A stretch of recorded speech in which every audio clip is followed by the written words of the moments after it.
All right, everybody. Uh-oh. All right, everybody. It's this Tony Lynch, and as always, welcome to another episode of the Grief Let's Talk About It podcast.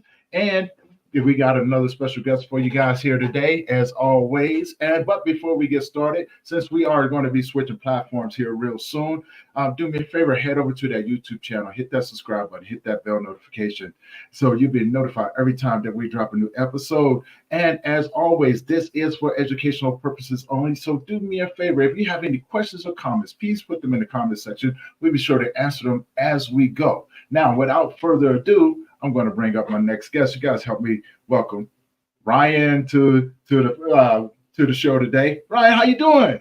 I'm doing so well, Tony. How are you? I am doing amazing. I'm so happy to have you on the show today. I'm so grateful to be here. Thank you so much. You're very, very welcome. You're very welcome. So now, before we get started, tell people who you are, where you're from, and about the work that you do. So my name is Ryanne. I am a car girl and children's book author. I live in Houston with my husband and my two awesome kids and a cat and several chickens and, whatever's going on at the time. I'm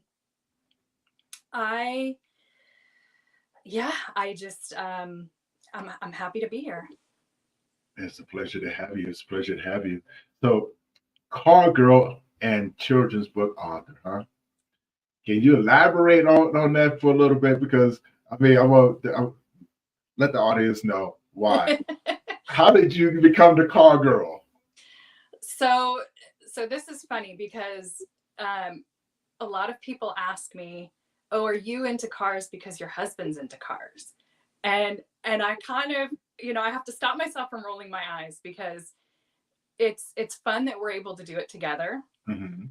But I was the little girl at school in my pink frilly dresses because my parents could not get pants on me, in the sandbox with my little Matchbox cars, playing in the sandbox. I would make little cities and roads, and like the other little girls were playing with their dolls and I was playing with my cars. So I have always been a car girl.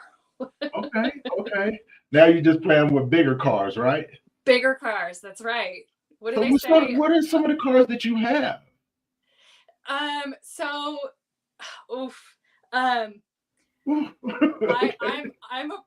a Porsche fangirl. I'm a total Porsche fangirl, but I will tell you, it does not matter to me. I can turn a Ford Explorer into a race car, like I enjoy driving. So to me, it's not the car, it's how the car makes you feel. Okay. So yeah, total Porsche fangirl, but I enjoy, as long as if I can have fun with it, then I enjoy it. All right. That sounds like a lot of fun. A lot of fun. And you're a children's book author. I am. You got a copy of your book? I do. So there's one, where is it? There it is. There's one behind me. I've got it right here. Speedy Phoebe, huh? Yep. So the story is that I'm the car girl who got really sick. So I couldn't drive the fun cars. So I wrote about them instead. And that's how this journey came about. Let's dive into that, right? Because we talked about it, and you come from it, like, looking at you, you smile, you're very vibrant, you're funny, you have all of these different things going for you. How did this come about? Well, so as far back as I can remember, my whole adult life, I have always had like severe fatigue. Mm-hmm. Doctors didn't really believe me, didn't really know what was going on. I've been tested for all kinds of things, and everything's normal, you're fine, just, exercise more, or maybe you're depressed, or, whatever it was. Until I finally found a doctor who actually believed me. And I started getting treated for thyroid issues. So fast forward many years, my thyroid is pretty well managed, but I still have this fatigue, and it's not getting better, it's getting worse. Enter COVID. My family catches COVID, and thankfully, our symptoms weren't, too bad. I know that some people ended up in the hospital. A lot of people passed away. So, very thankfully, our symptoms weren't too bad, but they wouldn't go away. And after having COVID, I ended up having hand tremors. We couldn't figure out where the tremors were coming from. And at first we didn't put it together, that it was coming from having COVID. So I get about 6 months later, I'm treated for like long haul COVID. The tremors go away. Catch COVID again about a year later. And not only do the tremors come back in full force, but now I'm also having cardiac issues, and I'm having severe brain body disconnect. And we figured this out when we were doing a bucket list trip to a racetrack in Austin, the Formula One track in Austin, and we're driving on this track, and I'm making big mistakes. I'm dangerous. So I'm feeling horrible. I'm a danger to myself. I'm a danger to other people. So I pull myself off the track. And it was after that weekend that I had a conversation with my doctor, and he said, with everything going on, I really think that this is Lyme. And I know we've tested for this. But that long haul COVID treatment that we did 6 months ago, that treatment could also be used for Lyme. So instead of doing like the regular blood work, we sent stuff off to a specialized lab in California. Super expensive, not covered by insurance, but we did it. And sure enough, it's lighting up Lyme disease. And so basically they think that I've had it for 20 years or more. And it's just been kind of, there in the background. It mimics a lot of other things. It acts like an autoimmune disease. And basically having COVID, like, threw all of these extra Lyme symptoms out and made it kind of operate in full force. So when I was diagnosed, it was a relief because I was feeling so horrible. And, I wasn't able to function, like here I am, I have kids and a husband and a house, and I can't do anything with it. And not only that, but now I can't drive these fun cars because I'm dangerous to myself and to others. Right. So I was relieved when I finally knew like what I was fighting, and I knew it wasn't going to be an easy journey, into healing. I didn't quite realize how hard it was going to be. But I do know what I'm fighting. And at this point, I've been in treatment for a few years, and I know it works. I know what my triggers are. Oh, okay. I know if I don't do my treatments, like over summer break when I have my kids and I'm not able to get there as much, that I kind of start to spiral a little bit. But I know how to kind of get myself out of that. So here I am. I like to say I'm racing through books, chronic illness, motherhood, and life one apex at a time. I love it. I got a question. And I'm pretty sure, there's going to be a lot of people out there that don't understand what Lyme disease is. Can you explain what Lyme disease is, and what are some of the symptoms that people should be looking out for, right? I know you talked about the fatigue, the discombobulation, but there's a few more to that. Explain to the audience what Lyme disease is. So Lyme disease is it's a tick-borne illness. So at some point, I was bit by a tick and contracted Lyme disease. It's a very clever disease because it can hide, it can lay dormant, even through treatment, because it's able to go into different parts of your cells and in your body. When you're going through treatment, you're targeting a certain area when it might be still active in another area. So the treatment is that you have to treat it in one place and then go and treat it in another place, and then you might have to go back and treat it over there again because it moves around.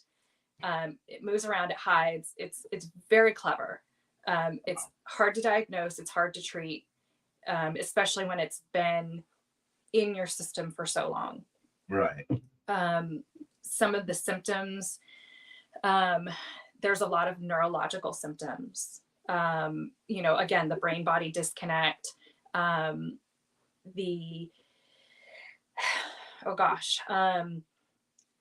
was having like hypersensitivity. So every sense, smelling, tasting, my kids touching me, the noise, the lights, every sense was overwhelming. And so, for a long time, right before I was diagnosed and while I was going through the first several rounds of treatment, I couldn't eat with my family because I couldn't handle the smells and the noise and just family. Yeah. So, just having to shut myself off from everyone because everything was so overwhelming. And so you have joint pain and swelling that tends to move around. So one day it'll be my hands, the next it's my feet. It's just, it kind of affects everything. And going through treatment as it's killing off the Lyme, it actually makes it worse before it gets better. So that's a really tough thing too, because, I want to get better. So I have to take these pills and I have to do these treatments, but I know they're going to make me feel worse at first. Yeah. And that's a really hard thing to force yourself to do. Yeah. So having to deal with all of that. Well, then you start getting into, you feel so bad physically that it's affecting you mentally. And then it becomes this cycle because, you feel horrible physically. Well, now you're depressed about all of the things that you want to do and you can't do. And then, you kind of start to shut down and say, well, maybe I'm not going to take my medication today, or maybe I'm going to skip that treatment. And then you're not recovering physically. So there's the whole cycle that goes along with it too. Now, there's a lot of loss of identity there, right? Because you had to redefine who you were to be able to live life, to live a normal life, with the exception of everything else. So there was, can you walk us through that transition?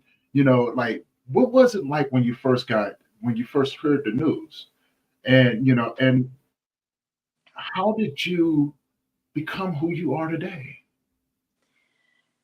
Well, first of all, I'm going to say that I am a living, breathing, walking, talking work in progress. Understood. I am on this journey. I don't feel that I've reached my full destination, my final destination yet. But I am enjoying the journey for the most part. I do have my days. I think everybody does. Of course. That are harder than others. But yeah, I mean, I've talked about I wasn't able to do the fun car things anymore. I'm in bed missing my kids' childhood. I wasn't able to be the wife that I wanted to be.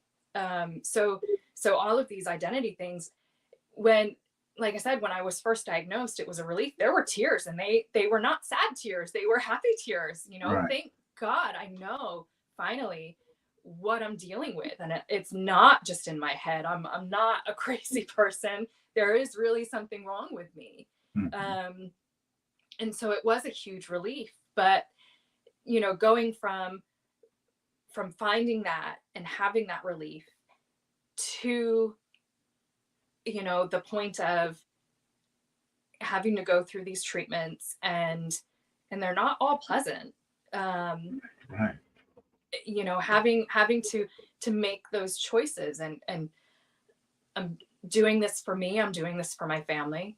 And there's been a lot of times where I've struggled with, the me that I've lost, the me that I'm never going to become. Right.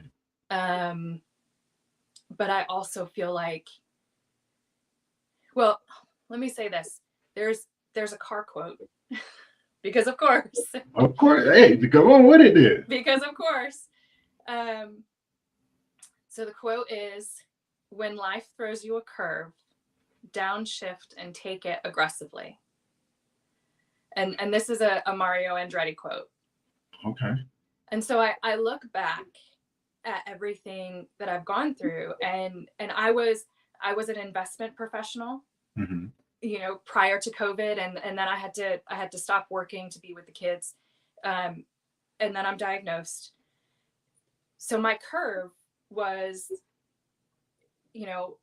not being able to go into work as a financial professional. But now what am I going to do? My curve was, I don't feel well enough to do a 9 to 5. Right. So my downshift, me taking it aggressively, was completely transitioning into being an author. And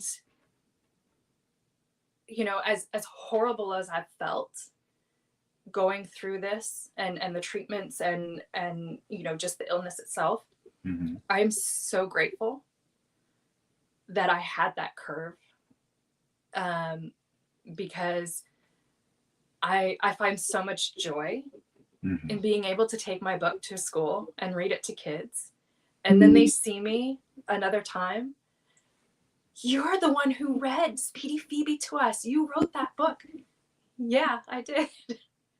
To be able to see the joy on these kids' faces, and to be able to help people, with the messages that are in the book, and just my story in general.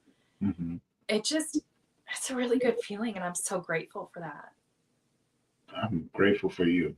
I'm truly grateful for you to be able to turn that around, write a book about it, and to put a smile on other people's faces throughout all the things that you've had to go through and continuously to go through, right? Yeah. And you come up here, and this is like your vibe is just amazing. And but I have a question though. But before I ask the question, I want to give a big shout out to Unwrapped Podcast over there, coming out of Chicago. Thank you for tuning in, brother, and everyone else who's been tuning in. Thank you guys for tuning in. If you know anyone who could benefit from the conversation that we have, do me a favor, share this with them. Um, and now, my next question would be, because you know you're going through this. How is your family handling this? Your husband and your kids, because they're also sharing in this journey with you. Mhm. Uh, and I know it has to affect them some sort of way, because the kids don't have the mom, the way that the way that you would like to show up and things like that. And your husband doesn't have the wife that and so they're all walking with you on this journey. Yeah. How is it affecting them as watching you, this amazing person, go through this craziness? Let me tell you, my husband is a rock star. Mm. So we call him Superman. um, so his name is Khalil, and when my father first met him, he did like word association. Mhm. Khalil Kal-El Superman. So he kind of became Superman. Um, but he literally is, our Superman. He's an EMT. He that's what he does. He saves people. Mhm. And it's been a struggle for sure. But he's been so incredibly supportive. Um, and honestly, without him, I wouldn't be able to do some of these treatments that are not standard Mhm. treatments. That insurance doesn't cover, all of this. And, you know, he's working so hard for us as a family so that I can go through these treatments and be able to feel better. Um, so, and there's so much guilt. There's so much guilt here for my family. Um, and I'm going to get super emotional, but, That's okay. my kids, my son has struggled, my younger one. So he just turned 8, and they're doing so good now.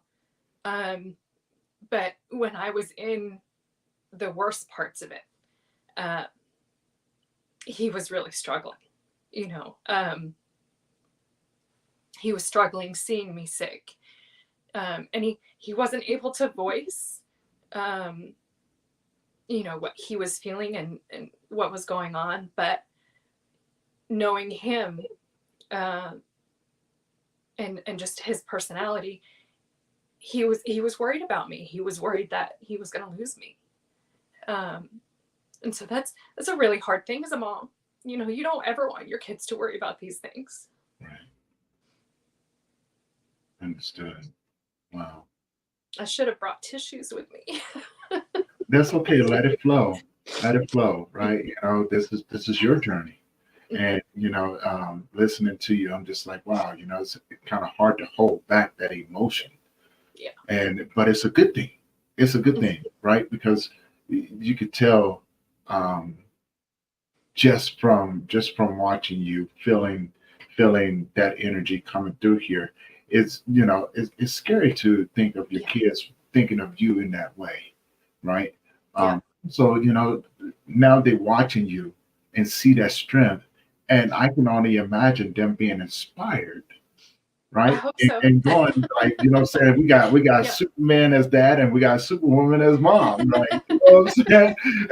And so that has to be a good feeling to be able to even have a category like that, especially with everything that you're going through. And Yeah. my next question would be, you know, with this treatment and everything, is there a cure for Lyme disease, or is it just going to be an ongoing thing with the hopes of it dissipating and disappearing?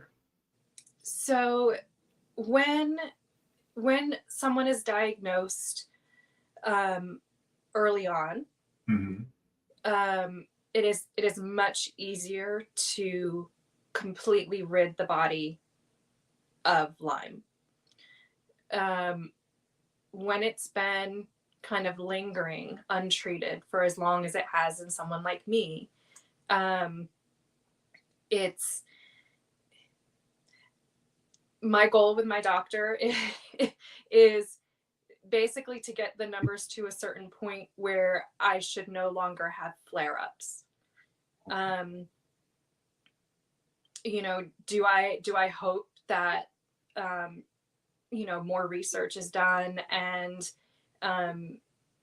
you know, treatments keep progressing so that one day, you know, it could be completely eradicated in hopefully me, but you know, also in other people with Lyme.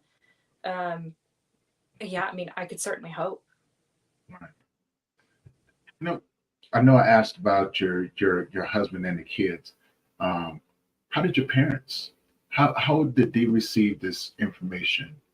And now I never asked. Do you have siblings? I do. Yeah. I have two sisters, one close by and one in California. Mm-hmm. My parents, um, my parents are incredible. They're so awesome. You know, and they're close enough and they're such awesome grandparents that, you know, um, sometimes over the summer they're able to take the kids so that I can go and do a treatment. Mm-hmm. You know, they always worry.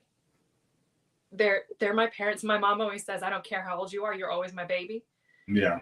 And she talks about, oh, I get to go see my baby and my baby's babies. You know, talking about me and her grandkids. Yeah. So, you know, she'll introduce us that way. And it's like, you know, I think there's a layer of guilt on their part too that none of us knew all this time.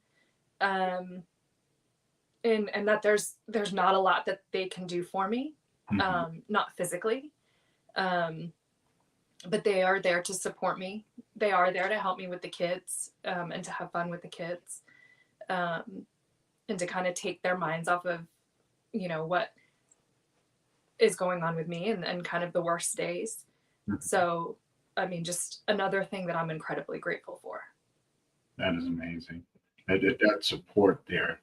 And you know, you've mentioned guilt a couple times there, you know, which is part of the grieving process.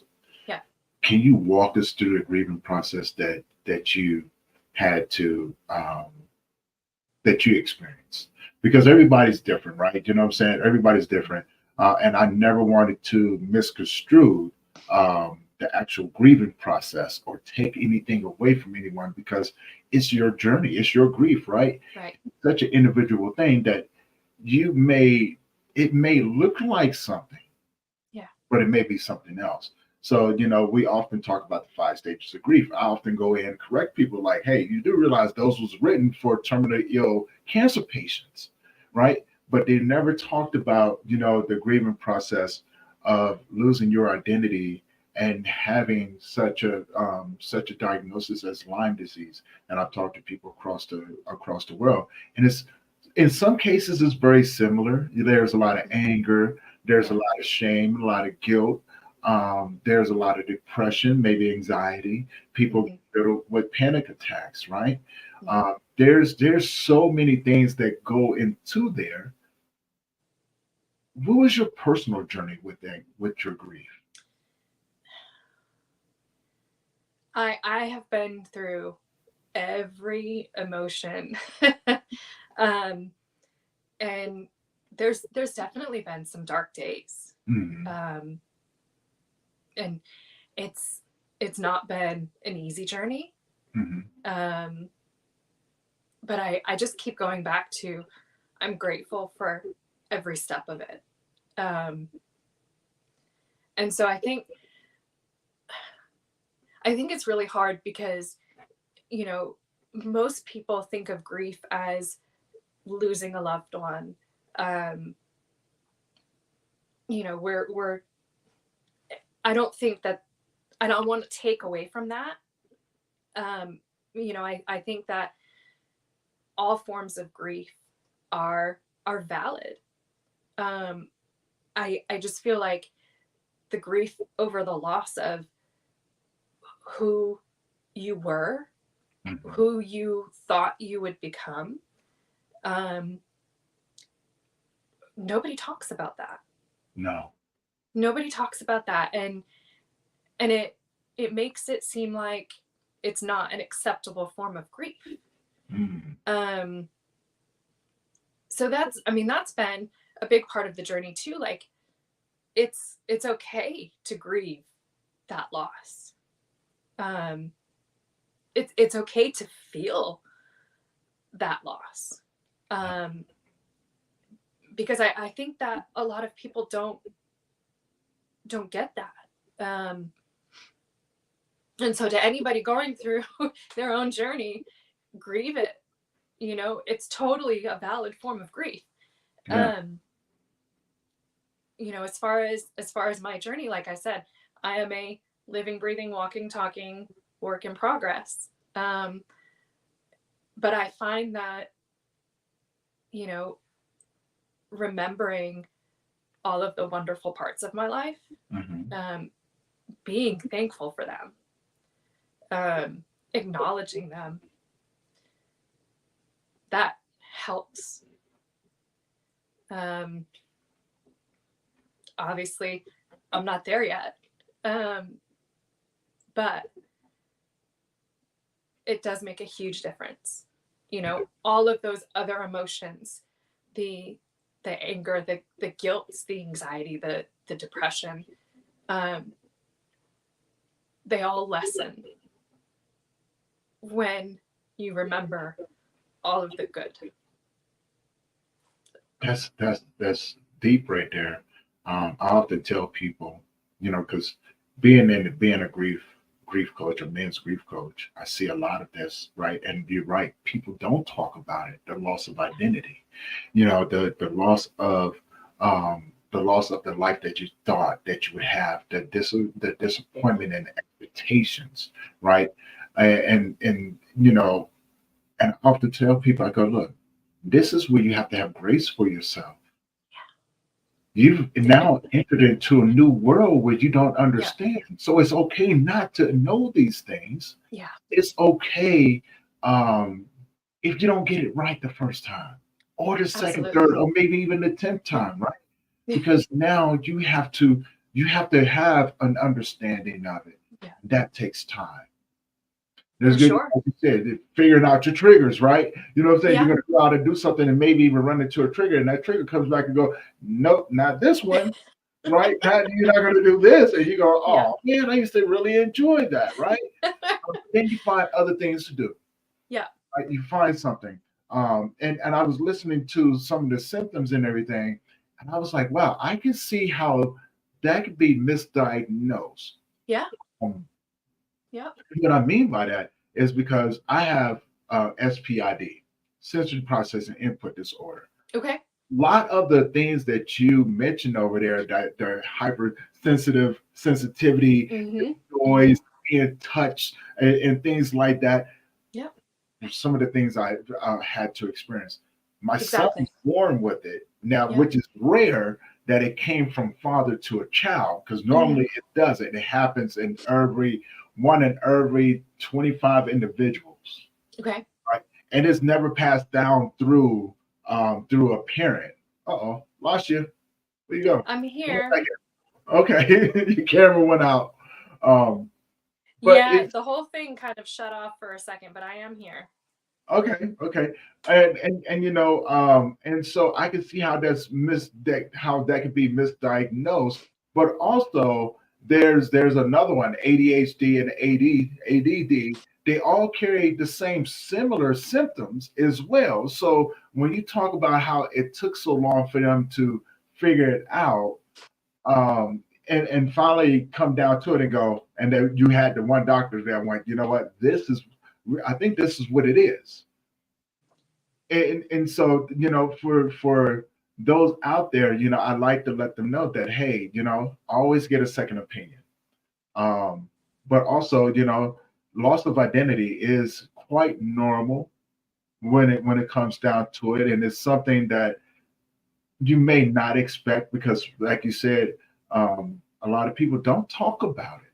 A lot of people do not talk about it. And redefining yourself and right. Constantly coming back and going, okay, I'm saying, this is, I'm going to try this. And that becomes a part of your new identity moving forward.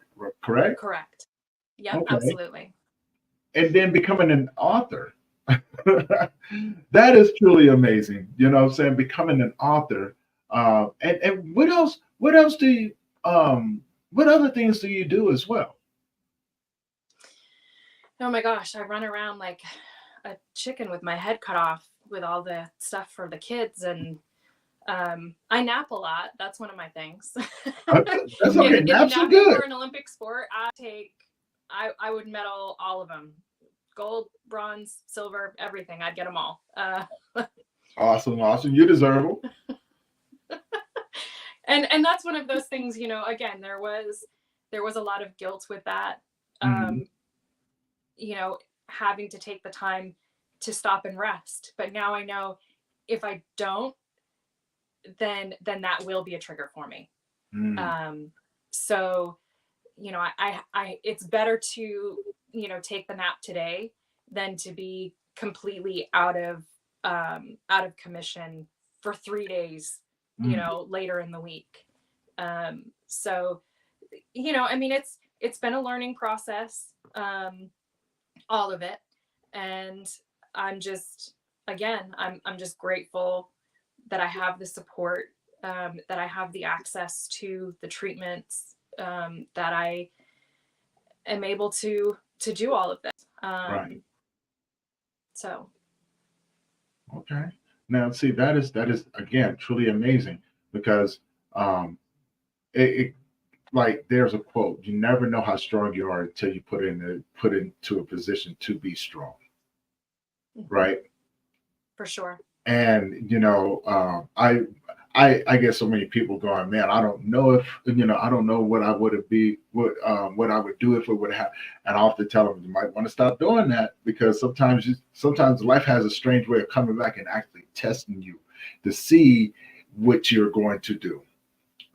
So I'm very careful when I talk to people, or when I not give advice but give suggestions. Like, be careful with your wording.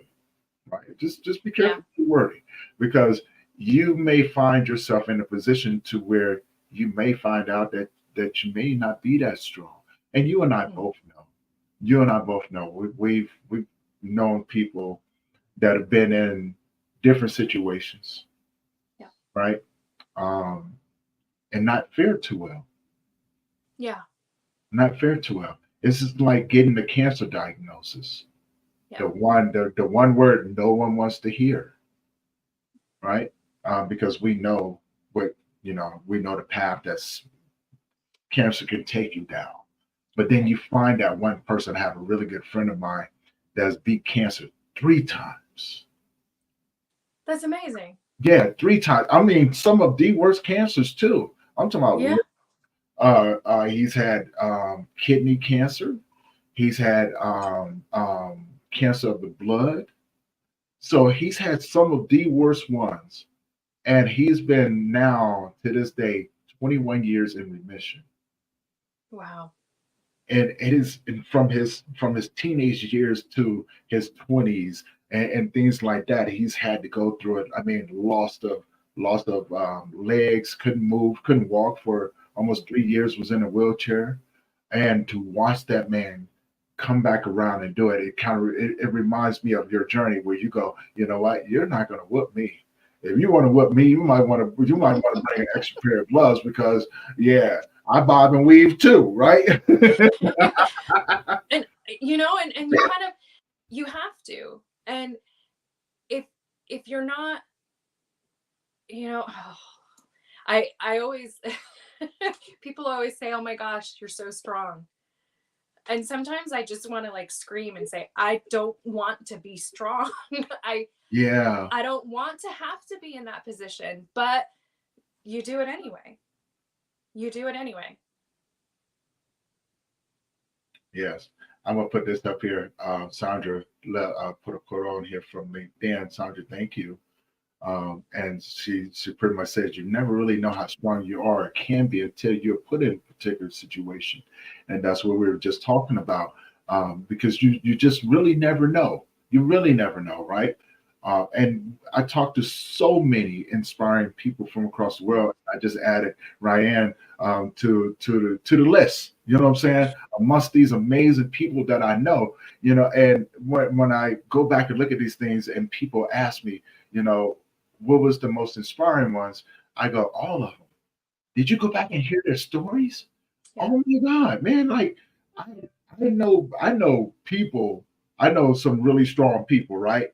That don't Mhm. have the courage to withstand Yeah. certain situations.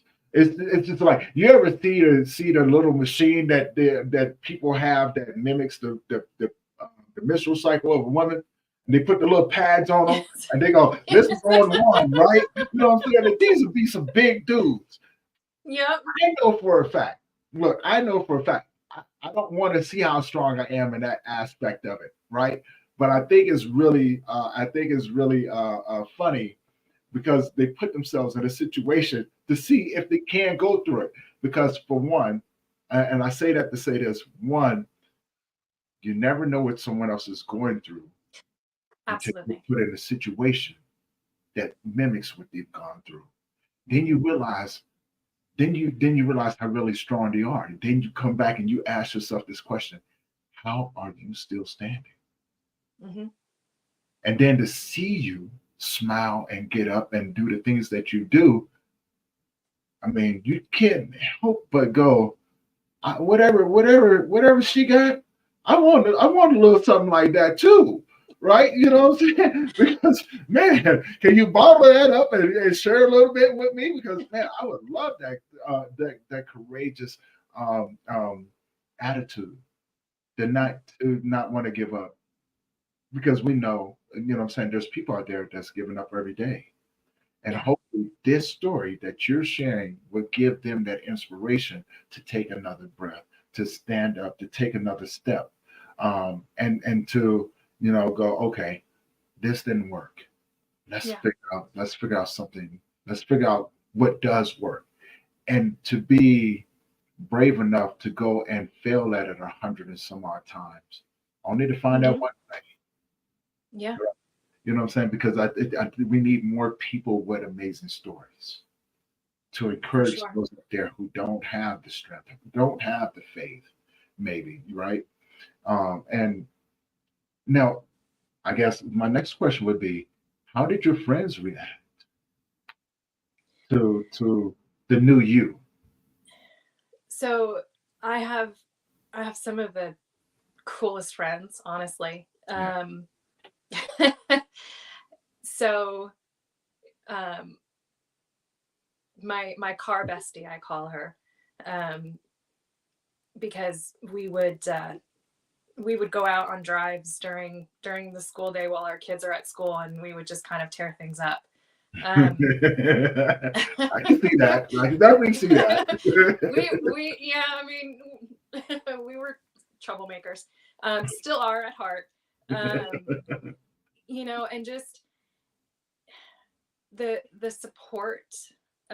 Again, it's I am so fortunate with the people around me and the support that I've gotten. Um, and there wasn't ever any questions, and um, it was just, I'm here. What do you need? Hmm. Um, and and I think a lot of times when you're in this kind of situation where you don't really know what's going on, you don't feel well, you don't want to burden other people with that. Yeah. um, so that was really hard for me to be able to ask for help when I needed it. I'm horrible at that. I'm horrible at that. But I am fortunate enough to have people around me that would kind of push me a little bit. Um, Yeah. so, one of the things that my car bestie and I did before she moved away, and I'm still upset with her for that, but I love her anyway.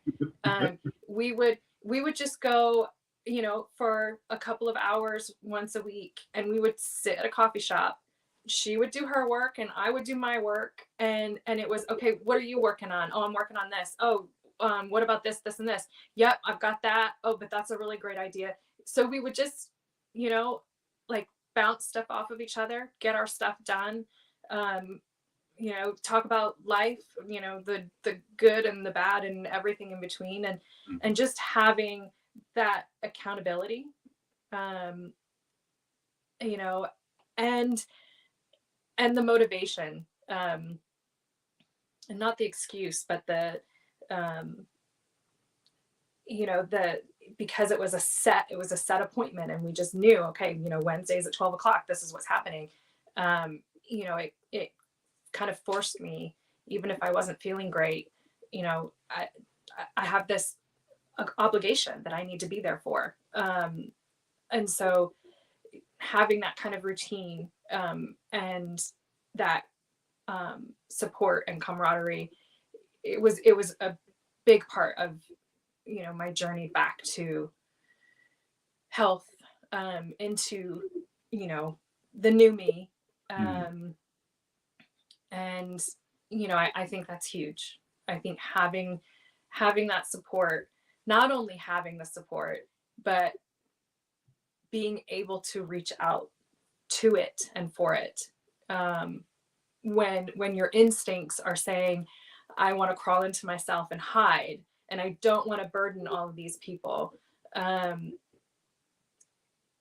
be able to reach out for their support. I think that's a really important thing. I'm still not good at it, but I'm getting better at it. And it is true, right? Sandra Muriel, Colorado in the house as well. Thank you for tuning in as well. I put a comment up here to get your thoughts on this. And this is where we look at things from the outside, from those that are around. And I want to get your thoughts on this, and then I'll share my thoughts on it as well, because you're absolutely right. Sometimes they don't know what to say, and which is totally normal. So get your thoughts on that. Get your thoughts on that first. So I would say, if you are supporting somebody who, is in a health situation, who, is grieving the loss of themselves, for me, I don't necessarily want your words of wisdom. Yes. It's not that I don't appreciate them. It's not that I don't understand what you're trying to tell me. And I love you for wanting to help in that way. But I think sometimes what we need is just somebody to stand next to us while we're working on this journey. Mm-hmm. Send me a funny meme, make me laugh, get me out of my headspace. But, to hear somebody say, oh, well, maybe you just need to exercise more, getting out there, going for a walk, it'll make you feel better. You have no idea what's going to make me feel better. Exactly. I love you, but no. Yeah. I want you by my side, when I am physically and mentally able to go for that walk with me. Yeah. But don't tell me based on your experience and your thoughts. And it's not a malicious thing. I know that. Right. I know that people are trying to help, but walk with me. Don't tell me how to make the walk. Just walk with me. Yeah. I'm going to add to that as well. Sandra, thank you again. I'm saying you're absolutely right. Just being there is enough. But the thing is that you have to be mindful in that space, right? Sometimes, and I work with a lot of men, and when their families come or their friends and come and they ask how to support these men going through these challenging moments, these very difficult situations after a loss, or you want to be mindful in that space. And then when you're in that space, it's okay to just shut up. Mm-hmm. Some of the best conversations I've ever had with people is just sitting there. And you can start off, by becoming a visitor. And what I mean by that, say for instance, if you call me up, you say, "Hey, I'm not doing too well." I'm already out the door before you even got any other words coming out of your mouth. I've already gone to like Wendy's or Burger King because I already know that you need to eat, right? You know what I'm saying? So Yeah. I'm going to see. It's a process. It's checking the boxes. Yeah. It's checking the boxes. I want to make sure that when I get there, you don't have to do anything. Yeah. You don't have to do anything at all. So being in a situation where I've been in my own grief Yeah. journey and things like that, I go, if I was here, I'm looking for X, Y, and Z. My job as a visitor is to fill in A through X, Yeah. right? And so I'm already picking up something for you to eat. Mm-hmm. I'm not even asking you any questions. Yeah. Right? You don't even know that I'm on my way. You think I'm still sitting at the house. No, no, no. I'm on my way. I'm also stopping at the grocery store. I'm going to get you some food to put in your fridge because I know you probably haven't left the house, and if you have, then well, now you got a little extra, right? I'm picking up hygiene products. Those Yeah. those things that people never really think about, right?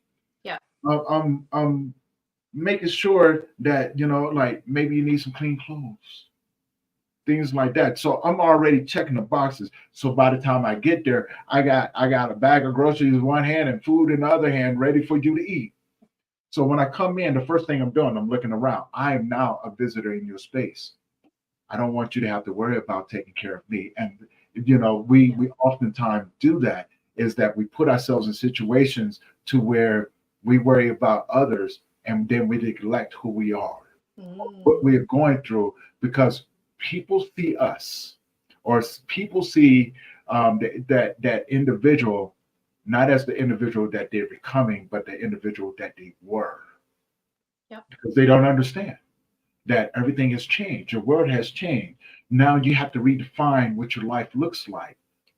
Loss of identity, loss of loved ones, all of these different things that play into it. That's why I love grief, because there's a multitude of things to take into consideration.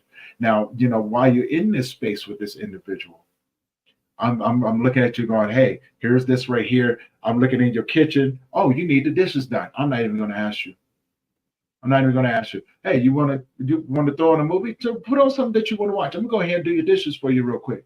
Right? I'm going to go ahead and do that for you. And then as I'm doing that, I'm walking through. Oh, man, I see that you haven't done laundry in a while. Let me go ahead and get that on out the way for you. My job is to alleviate any sort of obstacle that may come about that you may think that you need to get done. My job is to help you. I don't need you to worry about this right here. I got you, right? Yeah. And this is where, as those who are going through the process, going through that transition, here's where it's okay not to know what you need, Yeah. also to allow others to take care of you the way you have been taking care of other people, Mm-hmm. right? There's no more expectations. And if we now, this is universal across the board. Although I work with men, this is universal with men, women, and children, right? If you can use that basic concept, become a visitor in that space. And when you decide to speak, my job is to just to listen. Mm-hmm. I don't have any suggestions. I don't have any advice for you because this Yeah. is yours, and I'm very careful not to um, give away advice on something that worked for me, because what worked Yeah. for me may not work for you. And Exactly. that's having to deal with the multitude of losses that came along with it. The fathers, what I'm saying, my father, my parents, my younger brother, my son, the multitude of friends, the different losses that came from homicide, overdoses, suicides, natural death, COVID, right, cancer, terminal illness, all of these different things. I've had to learn how to navigate this world. Yeah. So when I show up, this is yours. Yeah. I'm I got my hands up. I'm going, when you're ready to talk, I'm ready to listen. Yeah. And the most important thing, and you tell me what you think about this, the biggest mistake that most people make when they show up in these spaces, they forget that their story has no place in yours. And what I mean by that, people have a tendency of sharing, you know what I'm saying, or comparing. Oh man, I know that you may be saying, look, this thing is whipping my butt right now, and then you going through what you're going through, and sometimes people will cut you off and go, oh man, you know what? I went through X, Y, and Z too, you know. And in my world, that's what we like to call trading war stories. Don't do that because you invalidate the individual that's actually going through it. Because for one, although you have experienced this, it's probably the worst thing that you've ever experienced in your world. Be considerate of the next person's world and what they're experiencing, because in their world, this is the worst thing that they're experiencing. Mm. So holding that space, being able to be there, be a good visitor, being able to provide without expectation, knowing when to shut up, and sometimes, you know what I'm saying, knowing when to sit down, maybe listen to some music, sit in silence, eat a little food, you know what I'm saying, and then, let things go where they may. And for the person in the situation, I would say it's okay not to know what you need Yeah. in that moment. It's okay not to know what you need, right? Because this thing changes. And you know this as you begin to as you grow more into who you are, these things change, right? You Yeah. know what I'm saying? The triggers may switch from day to day, maybe week to week, month to month. You never know, right? Yeah. Until you in there. Absolutely. Yeah. So I want to get your thoughts on that. Out of what sort of suggestion would you give people um, enter into a space similar to yours? I think, like you said, just the physical act of doing things Uh-huh. is so much more helpful than, trying to sit there and wax philosophical about, you know, um, oh, this person did this and they felt better. And, I really think that, you should do this. And no, no, because my illness, even, my Lyme is going to be different from the next person with Lyme. Right. My motherhood journey is different from the mother next to me. Right. My journey as an individual is different from the person next to me. And it's not to, like I said, it's not to invalidate anybody else's journey. You know, I I'm so grateful to all of the people in my life and their own journeys and Mm-hmm. what they've gone through. But what is helpful is, even when I don't ask because I don't know, or even if I don't ask because I don't want to, like, I don't want to burden someone, or even if I don't ask because there's that fear of somebody looking at me differently. Yeah. If somebody were to come and do my dishes, I would be like, that's so much more helpful. Right. That's so much more helpful than you trying to tell me how my journey should look. Exactly. And I appreciate the sentiment. I know that they're trying to help, but it doesn't help. Doing my dishes helps. Right. Right. I had my mother-in-law was living with us for a good part of my treatment, and I'm so grateful to her. Again, I'm grateful. I'm so grateful for all of these people who have been here on this journey with me. But at my worst, I didn't have to worry about my kids being fed dinner. I gave up complete control of my kitchen My kids would ask me, oh, where's the peanut butter? I have no idea where the peanut butter is. You need to ask Tata. It's not my kitchen anymore. You know, like it's there's so many blessings, and I'm so grateful that I had that support. Right. You know, and it was the kind of support that's exactly what you were saying. Just the act of doing. Even when I'm unable to ask for whatever reason, those were the things that were the most helpful. Absolutely. Yeah. And that's what I mean right there. Like, it's having someone that you don't have to ask, right?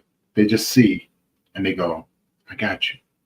And those words right there, it's so simple, but yet so powerful, because you never know the mental state that a person can be in, or what they're going through. And so when you tell that person, I got you, and you really show up, oh, they know. It's felt.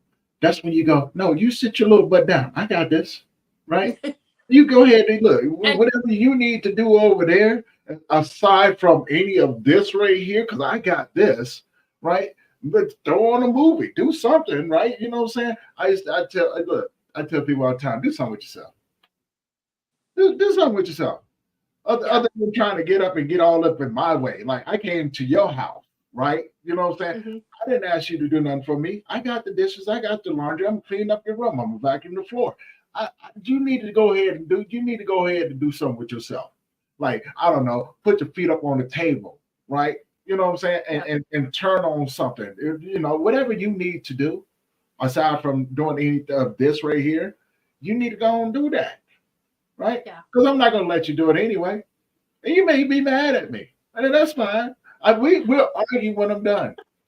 We'll argue when I'm done. I'm like, whatever. You can't beat me anyway. So, you know. And I've absolutely been there too. I've had that anger, but you know, I needed that person to say, no, I got this. See what I mean? You go nap, you go rest, you go heal. I got this. And it's a different vibe. As angry as I was in that moment, they were right. And it's good to have those people to, you know, kind of slap you when you need to be slapped, so that you can get out of that anger headspace. Right. And just accept and be grateful for the help that's being offered. There you go. And that's huge. So now with that being said, as we begin to wrap this up, where can people find you? Well,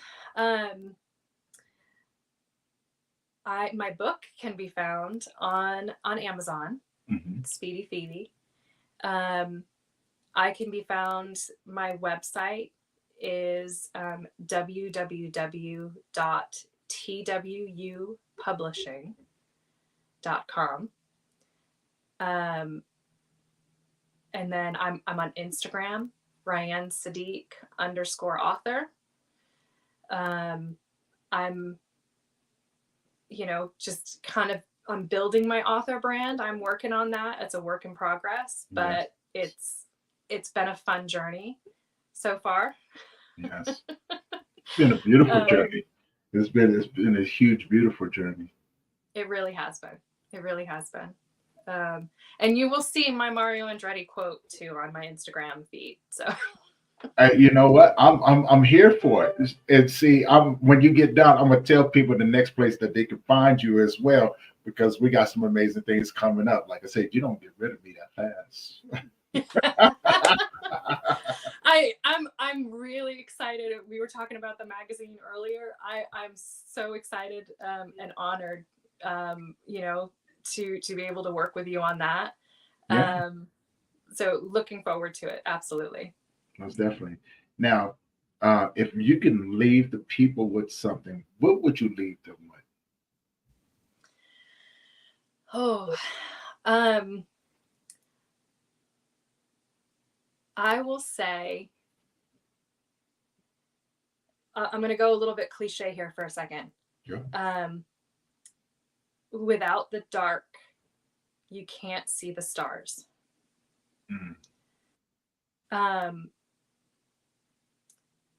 I think that it's so easy to get into these dark moments and not be able to find your way out.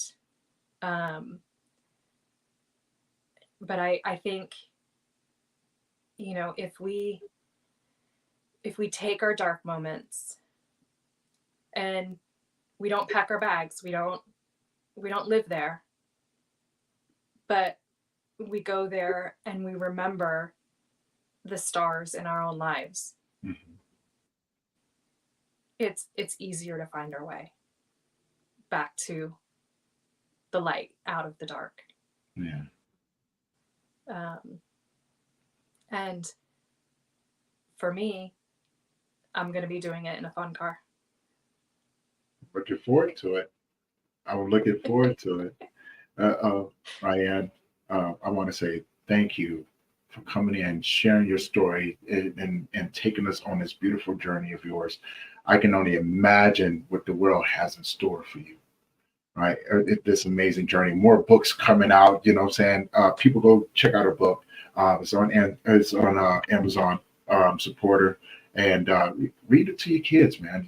Speed and Phoebe. So you guys keep that in mind. But also, as an update, as I said before, and I keep saying it again, I'm always trying to figure out ways to support these nonprofits out here, especially those in the grief field, those out here doing amazing work. I'm in Fort Collins, Colorado.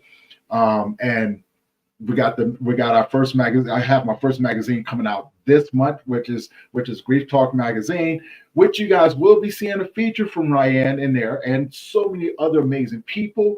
And this is the first magazine that's going to be dedicated to grief, trauma, and mental health. You're going to have, we're going to be showcasing individuals, giving healthy tips on how to deal with these things. But also there's going to be resources in there to where you guys can reach out to these individuals if you're looking for support. If you're looking for someone else to have that support, we're going to put it all in one spot for you guys. And as always, I am Tony Lynch. This is going to conclude this episode of the Grief Let's Talk About It podcast. And as always, if you have not already and you would like to support the channel, not asking for money or anything like that, but head over to the YouTube channel, hit that subscribe button, hit that bell notification, and that way you'll be notified every time that we drop a new episode. And on top of that, if you know anyone who could benefit from the conversation that we have, please share this along with them. You can check out Ryanne's full episode on there. Go in there, check it out. Check out the other episodes. Let us know what you think. Let me know where I can improve. We will be changing platforms, so coming up real soon. But until that time, you guys go out and enjoy the day. And I know it's beautiful out here in Colorado. I know it's beautiful where Ryanne is, and hopefully it's beautiful where you are. Make sure you let the people that you know that you care about them, because you never know. You never know what they're going through. Check on them. And as a reminder, September is Suicide Awareness Month. Check on your strong friends, please. More especially your strong friends. Especially your strong friends, right? And with that being said, you guys enjoy your day. We're going to see you guys in the next episode. Peace. Thank you so much, Tony. You're so welcome. Hold on real quick.